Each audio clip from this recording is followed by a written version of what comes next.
Inspector Varel had seen many strange worlds in his career. He had walked across planets with burning skies, entered cities built inside the bones of ancient creatures, and spoken with species that had no faces at all, but nothing prepared him. For Earth, the Galactic Union had sent him after receiving disturbing reports. The message was short but clear.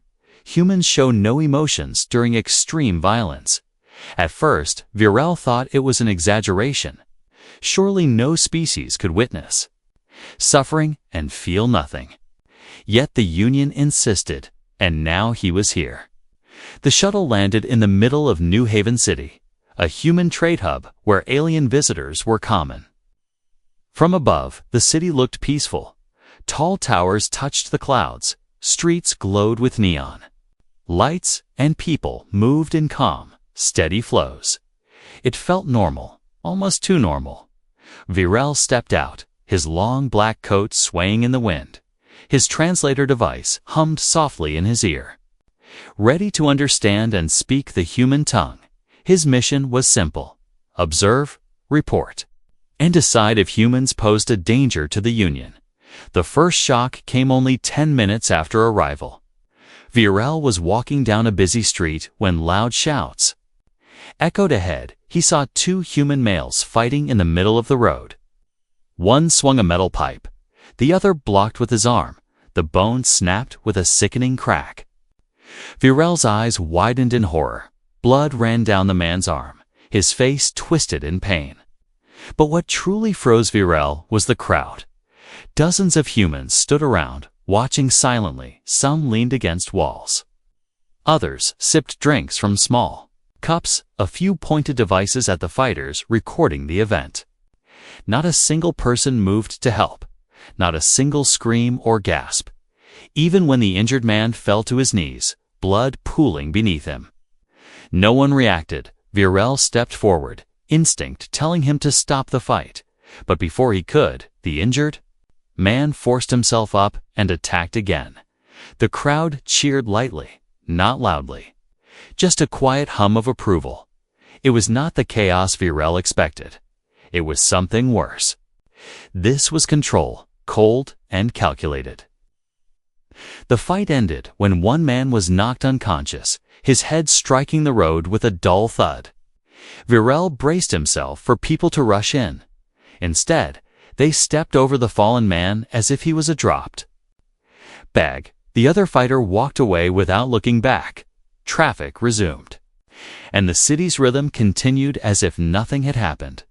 Varel stood frozen, his mind struggling to understand. On his homeworld, such a scene would cause panic, sirens, medics, emotional outbursts. Here, there was nothing. His translator didn't detect fear in their voices. It detected something closer to boredom. Varel decided to question a witness. A young human woman stood nearby, holding a drink. Why did no one help him? Varel asked, pointing at the unconscious man.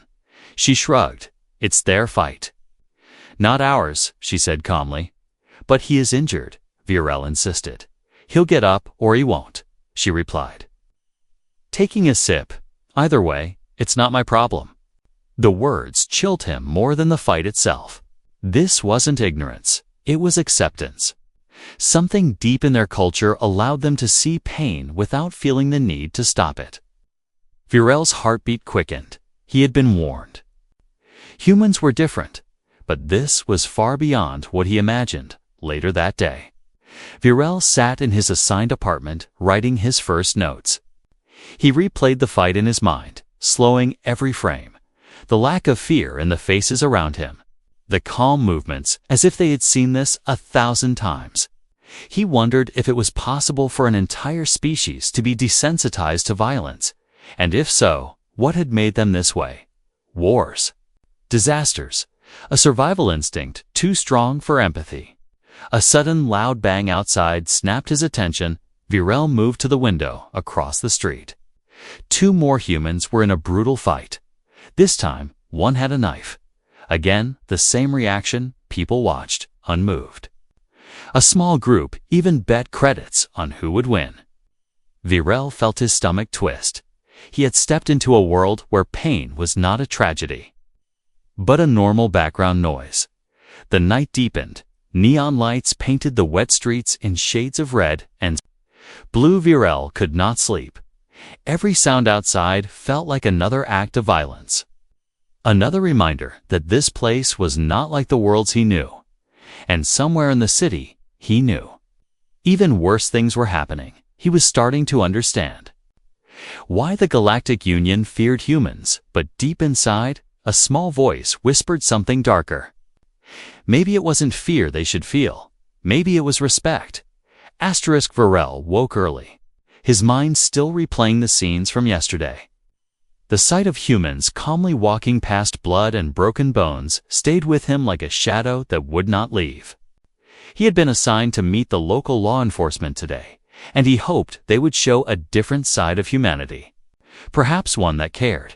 Perhaps one that still reacted to pain. The police station was a tall, gray building with metal doors and thick glass. Inside, the air smelled faintly of coffee and oil. Officers in dark uniforms moved with a strange mix of alertness and relaxation. Some laughed as they spoke. Others leaned back in their chairs while scrolling through devices. The chief was a broad man with sharp eyes and a voice that rumbled like distant thunder. Virel introduced himself and explained his mission. The chief nodded and gestured to a large screen on the wall. A series of holograms flickered to life, showing footage from riots, street fights, and even burning buildings. Virel expected shock, maybe sorrow, but instead, the chief chuckled, calling some of the incidents minor trouble. One clip showed two humans fighting on top of a moving vehicle while others recorded from the sidewalks. The chief called it just another Tuesday. Virel tried to keep his composure but felt the same unease return. The officers around him watched the scenes like casual entertainment. One even pointed at a burning shop and remarked about the good flames. Virel's instincts told him this wasn't cruelty in the way other species defined it. It was a lack of outward reaction. A wall built between their feelings and their faces. He asked the chief why the officers did not seem concerned. The man leaned back and said, "We're trained to stay calm. Panic solves nothing." But Virel noticed it wasn't just calm. It was something colder. The footage rolled on, showing a crowd standing still as two armed men fought in the middle of the street. Not a single civilian screamed or ran. The chief offered to take Virel on a patrol to see how humans really handle things. They left the building and drove through the city in a silent vehicle. The streets were busy, neon lights flashing above markets. People moved in steady lines. Virel thought for a moment that maybe today would be different. Then the patrol stopped. Ahead, a man was lying on the ground with blood on his shirt. Two others were kicking him hard, his body jerking with each strike. Virel reached for the door, ready to stop it, but the chief put a hand on his arm. "Wait," he said calmly. Virel froze, unsure why, within seconds. The attacker stepped back and walked away without a word. The man on the ground slowly got up, wiped his mouth, and limped away in the opposite direction. No arrest, no medics, no shouting. Virel stared, unable to understand. Why did no one help him? "Why didn't you?" he asked. The chief shrugged. "It was between them. If we step into every fight, nothing else gets done." The words settled into Virel's mind like cold water. This was not neglect by accident. This was policy, a way of life. Later, as they returned to the station, Virel could not shake the thought that humans had trained themselves to accept violence as part of the background. It was not celebrated openly, but it was never treated like an emergency either. The city moved forward. No matter who bled, no matter who fell, that night. Virel walked alone through the streets. Neon reflections shimmered on wet pavement. He passed an alley where two figures argued, their voices low and sharp. One pulled a blade. Virel felt the urge to intervene, but stopped himself. The memory of the chief's voice echoed in his head. It's between them. The knife slashed once, then again. The injured figure slid down the wall, breathing heavily. The attacker walked past Virel without even looking at him. Virel stood there, heart pounding. He realized that for the first time in his life, he was adapting to the silence after violence. No alarms, no rush, just the sound of rain and distant traffic. He didn't know if that made him stronger or weaker. But he knew one thing. If this was only the beginning of what humans were capable of, the Galactic Union had no idea how deep this went. Virel had started to notice a strange change in himself after only 2 days on Earth. The sight of sudden violence no longer made him flinch the way it had when he arrived. It still unsettled him. But it did not shock him. Maybe that was the most dangerous part of this world. It could change you without you realizing it. That evening, a young human officer from the station approached him. She spoke in a low voice. If you really want to understand humans, you need to see where the rules don't exist. She handed him a small card with nothing but an address printed on it. No name, no details. Then she walked away without waiting. For questions, Virel debated whether to go. He knew it could be a trap. But curiosity burned stronger than caution when the sun fell and the city's lights came alive. He followed the address. It led him through narrow streets until he reached an old warehouse with cracked walls and rusted doors. Loud, bass-heavy music leaked from inside, and the air carried the sharp smell of sweat, smoke, and something metallic. Inside, hundreds of humans stood in a circle around a pit. The floor was stained dark, and the air vibrated with low, wordless chants. In the center, 2 armored fighters circled each other, their breathing heavy, their eyes locked with a predatory focus. There were no referees, no medics, no police, only the crowd. The fight began with a sudden explosion of movement. Fists, elbows, and knees striking with bone-cracking force. One fighter's visor shattered. Blood sprang across the pit. The crowd erupted in cheers. Virel's stomach tightened. He had seen combat in wars. But this was different. These people weren't here out of duty. They were here to be entertained by destruction. One blow dislocated a shoulder, the sound sharp and unnatural. The injured fighter screamed but did not stop. The other seized him by the neck and slammed him into the ground with a force that made the floor shake. Virel half-stepped forward, instinct telling him to intervene. But several humans in the crowd glanced at him, their eyes cold, silently warning him to stay back. He leaned toward the man beside him, whispering, "Why does no one stop this? He is badly hurt." The man grinned without looking away from the fight. "It's not over until one can't stand." His voice carried no malice, no joy, just certainty. As if this was an unbreakable law everyone knew. The fight dragged on until the injured man collapsed completely, breathing shallow, blood pooling under his head. 2 people dragged him away by the arms as if moving a sack of grain. The crowd didn't follow. They simply turned their eyes to the next fighter stepping into the pit. Virel felt a chill crawl up his spine. It wasn't just the violence. It was the way everyone accepted it. No gasps, no sadness, only the anticipation for the next display of pain. He realized this place was not hidden out of shame, but out of exclusivity. Not everyone was invited to see this. Only those who already understood or wanted to. As he turned to leave, a woman's voice stopped him. "You're not from here," she said, her face half hidden in the shadow of a hood, her eyes reflecting the dull red light of the pit. "If you stay too long, you'll stop feeling the difference between right and wrong." She stepped past him without waiting for his reply, disappearing into the crowd. Outside, the night air felt thin, almost hard to breathe. Virel walked back through the empty streets, hearing faint echoes of the crowd's chants in his mind. For the first time, he wondered if his mission was less about observing humans and more about surviving them. And deep down, a disturbing thought began to form: maybe the Galactic Union wasn't ready to know what humans truly were. Virel had planned to spend the day reviewing his notes, but the call came before sunrise. A sharp, clipped voice over his communicator said only 3 words. Sector 9, now. No explanation, no details, just urgency. He followed the coordinates into the heart of the city, the streets narrowing as the towers grew taller around him. When he arrived, smoke rose into the air like dark fingers clawing. At the pale morning sky, the sound of distant gunfire cracked like thunder. He expected to see panic, to hear screams, but the scene before him was impossible.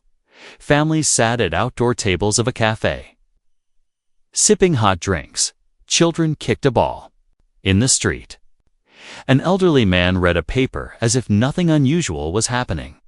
Behind them, just 3 streets away, flashes of light cut through the haze, the unmistakable bursts of energy weapons. A gang war was unfolding in full view, yet no one moved. Faster, no one crouched in fear. Virel's instincts screamed that this was wrong. A young boy ran past him, laughing, holding a toy that was a perfect replica of a plasma rifle. His mother called after him casually, her voice light, her expression. Virel turned to her. "Do you not hear the fighting?" he asked.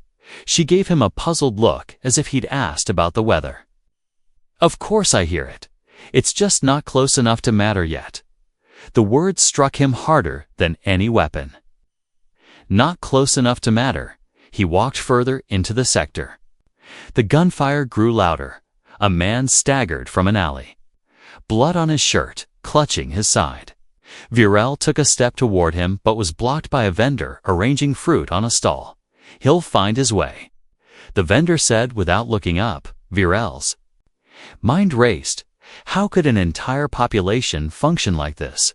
Not frozen in fear, not fleeing, but simply living as if chaos was an accepted background noise in the Union.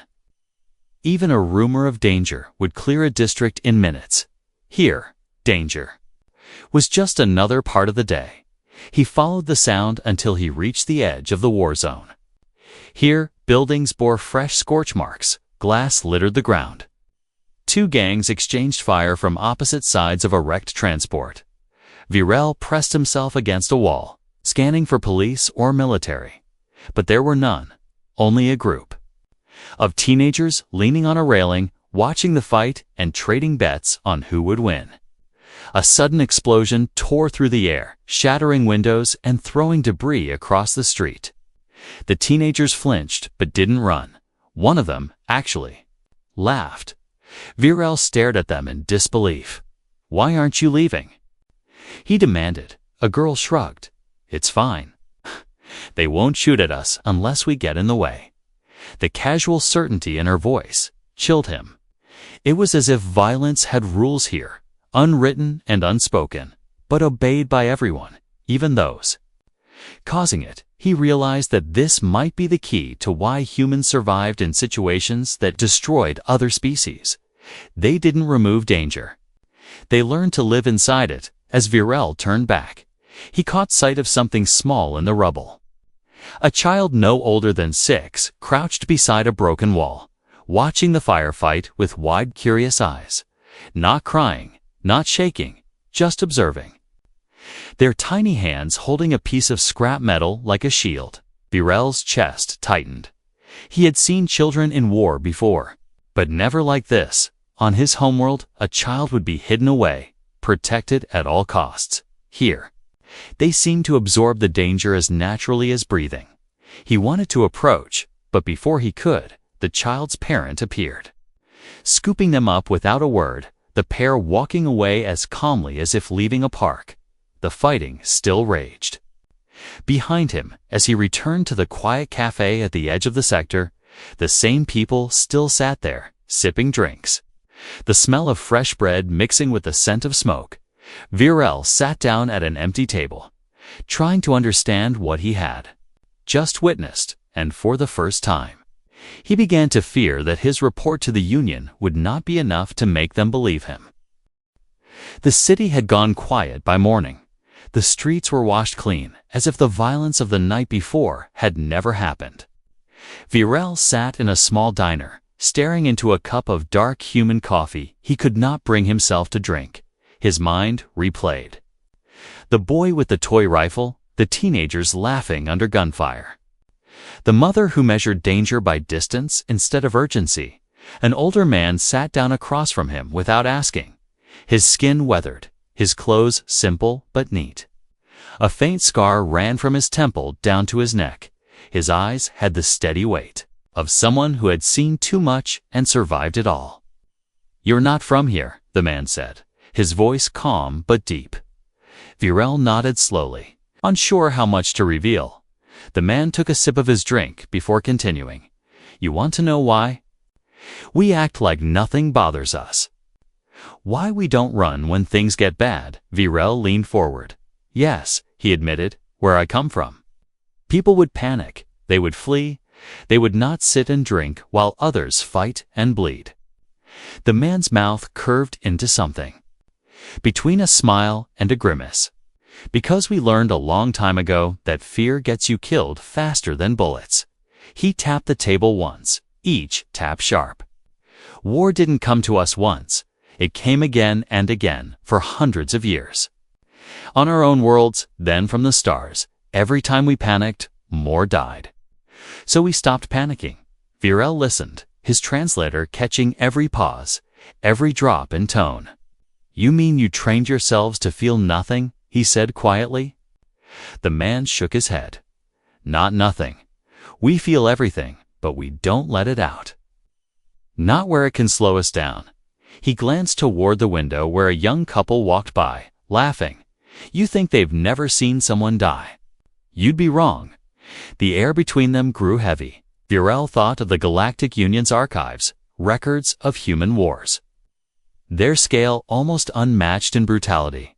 Maybe this calm was not coldness, but a survival skill carved into them by generations of blood and loss. The man reached into his coat and pulled out a small metal tag on a chain. It was dented and scorched. "This was my brother's." He said he was 10 when the city fell. We had no weapons, no soldiers left. Just people trying to hide. The ones who screamed were found first. His eyes locked with Virel's, so we learned to stay quiet. No matter what we saw, no matter what we heard, Virel felt a shiver crawl through him. The idea of silence as a shield was something he had never considered. On his world, cries for help were answered. Here, cries could mark you for death. "You think we're cold?" the man said, his voice dropping. "But when you've lived long enough, you understand the face you show is not the same as the heart you carry." He finished his drink, stood and left without another word, leaving Virel alone with the tag still lying on the table. Virel picked it up, feeling the weight. It was not heavy in metal, but heavy in meaning, outside. The city moved on as it always did. Merchants shouting prices, children darting between market stalls. Somewhere in the distance, a single gunshot echoed. And no one even turned their head. Virel realized that the Union had asked him to measure the danger of humans. But how could he measure something that didn't show itself until it needed to? A calm surface hiding storms beneath. The kind of storms that could destroy worlds. The call came in the middle of the afternoon. Virel was still turning the metal tag over in his hand when the police chief's voice crackled through his communicator. "Hostage situation, downtown." Before Virel could ask questions, the connection cut. He arrived to find a small grocery store sealed off, its glass front cracked from stray shots. Inside, a man in a torn jacket held a young woman by the arm. A knife pressed to her neck. 2 more customers knelt on the floor, their hands behind their heads. Virel expected to see panic outside. But the crowd was quiet. Officers crouched behind vehicles, their movements slow and deliberate. No one shouted orders, no one screamed threats. The chief stepped into the open, his voice steady as if speaking to a neighbor. "Let's talk," he said. The hostage-taker barked something about money and a vehicle. His voice trembling, Virel studied the scene. The man inside was shaking. But the officers were still, almost unnervingly still. Minutes passed. The air thick with tension, yet Virel noticed something strange. The hostages were calm too, their eyes locked on the suspect. Their breathing controlled, as if they knew the rules of this game. The woman with the knife to her throat shifted her weight slightly. Virel thought it was fear, until he realized she was watching the officer's hand signal through the window. In a blur, the chief stepped forward, not rushing, not lunging, but moving with precise timing. The hostage ducked, the suspect's grip loosened for less than a second. And two officers slipped in through a side door. The knife clattered to the floor. The man was restrained before he could even shout. It was over so quickly that Virel almost missed it. He had expected an explosion of movement, noise, chaos instead. It had been quiet, controlled, almost surgical. The hostages stood up without shaking. One even brushed dust from her clothes before leaving. Virel approached her. "You were not afraid?" he asked. She gave him a faint smile. "Of course I was, but fear doesn't help. Staying calm does." Her tone was so matter-of-fact, it was as if she had explained how to boil water. As the scene cleared, Virel felt the weight of realization. Pressed down on him, the human's common violence wasn't just survival instinct, it was a weapon. They used it to read situations, to act at the exact moment it mattered, to make enemies misjudge them. In war, this would make them unpredictable. In peace, it made them unreadable on his way back. Virel thought of the Galactic Union's fears. They worried humans were reckless, emotional, too quick to fight. But now he understood the truth was worse. Humans could wait, watch, and strike without warning. Not because they lacked emotion, but because they had mastered it that night. Virel couldn't shake the image of the hostage lowering her head at just the right second. No panic, no hesitation, only timing. It was the same silence the old man had spoken about, the same silence that had been forged through centuries of surviving in a violent world. A silence that could make humans the most dangerous species the Union had ever met. The rain fell hard against the window of Virel's small apartment. Streaking the glass with thin silver lines, the city outside moved as it always did. Its people walking under umbrellas, their faces calm despite the distant echoes of sirens. Virel sat at the desk. His report to the Galactic Union glowing on the screen before him, the cursor blinked, waiting for words that would be read by leaders who had never stepped foot on this planet. He had written and deleted the opening sentence 4 times. Nothing seemed enough to explain what he had seen. How could he tell them that the human's lack of visible emotion was not weakness, not indifference, but something far more dangerous? He leaned back, the metal tag from the old man's brother still resting on the desk beside him. Its cold weight anchoring his thoughts, he began to type slowly. Humans do not react to violence as other species do. They have learned to mask fear, pain, and shock so completely that they can act without hesitation. He paused. The words felt too clinical, too small for what he meant. He deleted them and started again. Humans are not emotionless. They are patient predators who can wait as long as it takes to win. The memories of the past days flooded him. The street fight, no one stopped. The burning building treated like background scenery. The underground pit where blood was cheered. The cafe where families drank coffee as gunfire echoed. The hostage who lowered her head at the exact moment to survive. Each scene connected by the same thread, absolute control over what they showed the world. He wrote, "If the Union engages humanity in conflict, understand this: their calm is not peace.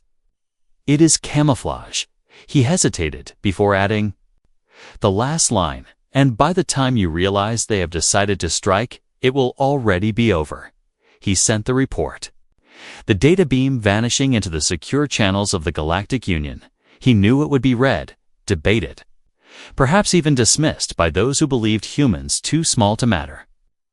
He almost hoped they would dismiss it, because the alternative was to truly understand what he was warning them about. Virel stood and moved to the window, watching the people below. A man carried groceries through the rain. A child splashed in a puddle. A couple shared a quiet laugh under one umbrella.